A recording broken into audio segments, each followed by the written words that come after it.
අද නිමාඩු දවස් ඉතින් නිකන් ඔහේ ඉන්න ගමන් අපේ ටෙක් කරන කොල්ලෝ කෙල්ලන්ට පොඩි දෙයක් කියලා දෙන්න හිතුණා. මේ තියෙන ඇම්පියර් 13 පියුස් දෙකක්.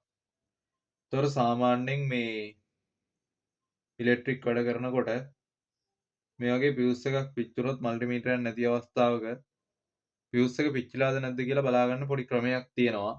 එතකොට හැම කෙනෙක් ගාම ඉතින් ස්මාර්ට්ෆෝන් එකක් දැන් තියෙනවා මේ කාලේ.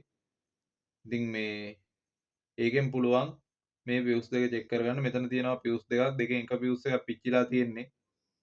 එතකොට මේ මෙන්න මේ විදිහට ස්මාර්ට්ෆෝන් එකේ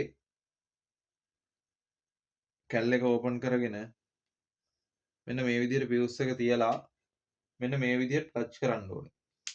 ටච් කරනකොට ඒ අංක වදින්නේ නැහැ.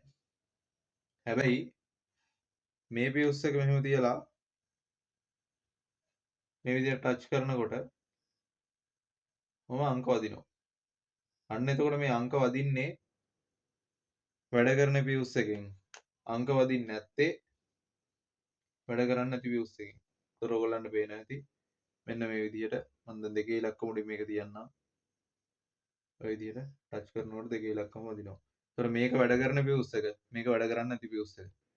එහෙනම් ඉතින් හැමෝටම සුබ දවසක්.